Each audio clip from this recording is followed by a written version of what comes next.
अस्सलाम वालेकुम viewers, welcome back to my YouTube channel. Viewers, आज की इस वीडियो में मैं आप लोगों के लिए बेबी फ्रॉक्स की डिज़ाइन लेकर आई हूँ। व्यूअर्स, बेबी फ्रॉक्स डिज़ाइन बहुत ज़्यादा ब्यूटीफुल, बहुत ज़्यादा स्टाइलिश है। मुझे उम्मीद है आपको पसंद आएंगे।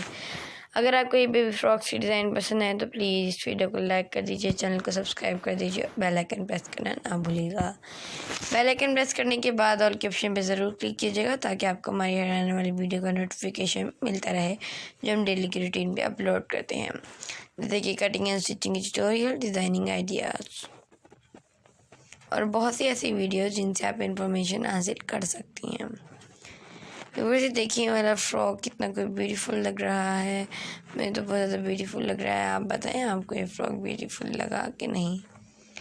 अगर आपको ये फ्रॉक ब्यूटीफुल लगा तो आप कमेंट सेक्शन में बताएं।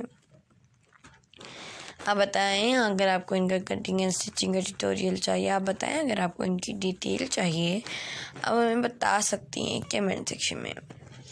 व्यूअर्स, ये फ्रॉक कितना ब्यूटीफुल लग रहा है, कितने कोई इजी मेथड से स्टिच किया हुआ है। अगर आपको ट्यूटोरियल चाहिए तो आप बताएं। ये देखिए व्यूअर्स, मैं आपको बताती हूँ फ्रॉक किस तरह स्टिच किया हुआ है। आप सिंपल योक कट कर लें।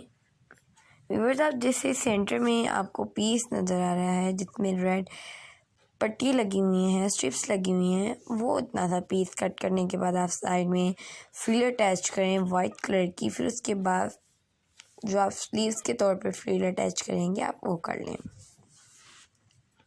आपको समझ आई गया होगा कितने इजी मेथड से फ्रॉक स्टिच हुआ था। अब मुझे बताइएगा आपको इन तमाम में सबसे ज़्यादा इजी, सबसे ज़्यादा फैंसी, स्टाइलिश, कंफर्टेबल फ्रॉक कौन सा लगा। डिसेंट और अमेजिंग फ्रॉक। ये देखें व्यूअर्स, ये वाला फ्रॉक भी इतनी इजी मेथड से स्टिच हुआ है। आप इसकी योक कट कर लें और उसके बाद जो बेल्ट अटैच हुई भी है वो तो बाद में ही होगी स्टिच होने के बाद। और आप इसकी फ्लेयर कट कर लें, फ्लेयर अटैच करते हुए योक के साथ गैदरिंग कर लें, गैदरिंग स्टिच कर लें। दुआ में याद रखिएगा व्यूअर्स, अल्लाह ताला आपको सेहत और तंदुरुस्ती वाली लंबी ज़िंदगी अता फरमाए। ओके व्यूअर्स, अल्लाह हाफिज़, थैंक्स फॉर वॉचिंग।